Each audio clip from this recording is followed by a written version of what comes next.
Upbeat, welcoming music fades into the background. Hello, and a very warm welcome to the Fredua Christian Historical Channel.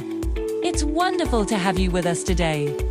In this episode, we're going to embark on a fascinating and important journey, tracing the deep roots of a topic that is highly relevant in our modern world, the history of pornography. We'll explore how human expression has evolved over thousands of years. It throws from ancient sacred art to the concepts we grapple with today. Thank you so much for joining us, and may God bless you for watching. Let's begin our journey long before the written word, in prehistoric and early societies. Back then, people created carvings and drawings that depicted fertility and the human form. It's crucial to understand that these weren't pornography as we define it now. Instead, they were deeply symbolic and often religious. They were powerful expressions of life, creation, and divine power, central to the survival and beliefs of these early communities.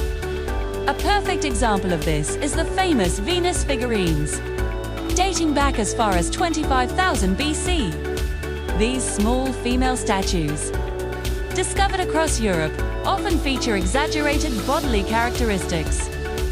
Archaeologists and historians widely believe they weren't just simple carvings.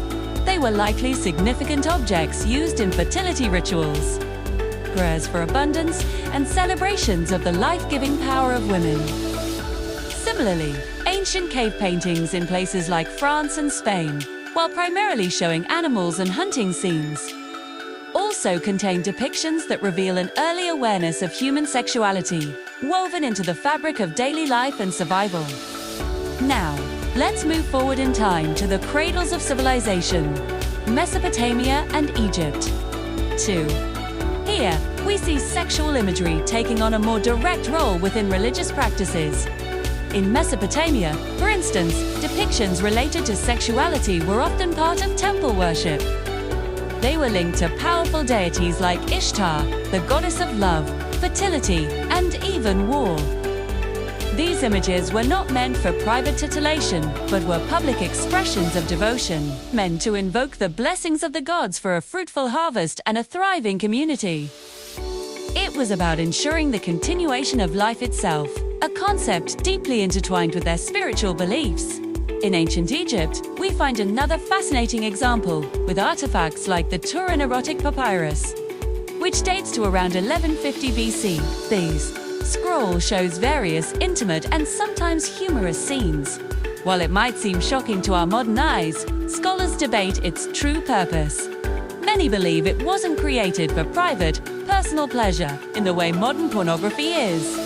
Instead, it might have been satirical, a form of humor, or even used in specific rituals.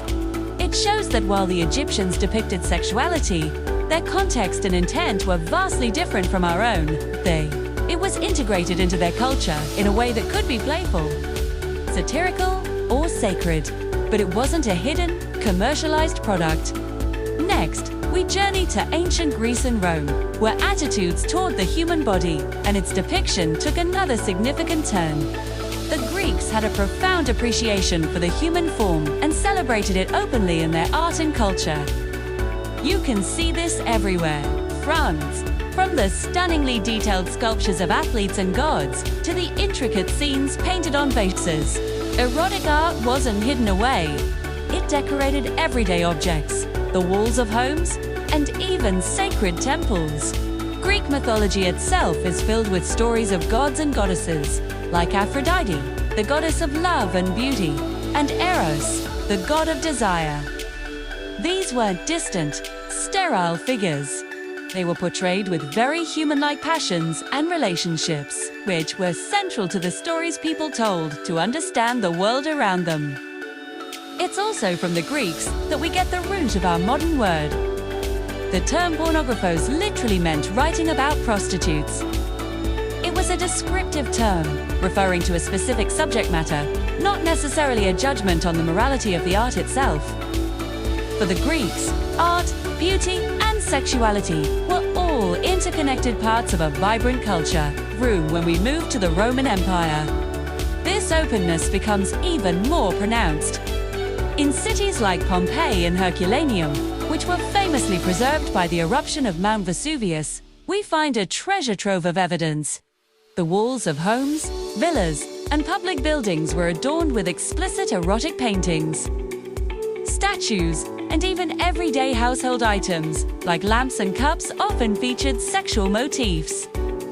It was simply part of the decorative landscape. Brothels in these cities would sometimes display mosaics or frescoes depicting various sexual acts, almost like a menu or an advertisement for the services offered inside. For the Romans, there wasn't a strict line separating erotic art from the rest of their visual world. It was an accepted, visible, and integrated part of their daily life and culture. It wasn't something to be consumed in secret. It was simply there, part of the fabric of society, reflecting their worldview, which was, in many ways, very different from our own. This acceptance, however, was about to face a monumental shift. The turning point in this long history arrives with the rise of Christianity within the Roman Empire during the first 2 4th centuries. This new faith brought with it a fundamentally different moral and philosophical framework. Early Christian teachings placed a strong emphasis on modesty, spiritual purity, and the sanctity of the body as a temple for the Holy Spirit. From this perspective, the kind of open and public erotic imagery that was common in Greco-Roman culture was viewed not just as inappropriate, but as immoral and idolatrous. It was seen as a product of paganism, a distraction from a righteous life, and something that encouraged lust rather than piety. As Christianity gained more influence and followers, these attitudes began to shape public policy and social norms on a grand scale. By the 4th century, this change became official policy. After Emperor Constantine converted to Christianity, the empire began a massive transformation. Under Constantine and the Christian emperors who followed him, laws were enacted that reflected these new values. Public nudity, which had been common in Greek and Roman athletics, and public baths, was increasingly frowned upon and eventually banned in many places. The creation and display of sexual art were suppressed. Temples that featured such imagery were often repurposed or destroyed.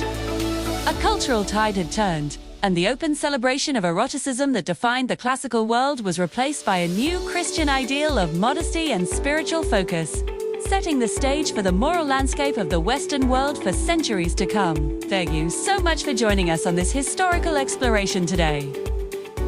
We hope this look into the ancient world has been insightful. Please join us for the next part of our series as we continue this journey through the Middle Ages and into the modern era. Don't forget to like, share, and subscribe to the Prehistoric Christian Historical channel for more content. God bless you, and we'll see you next time.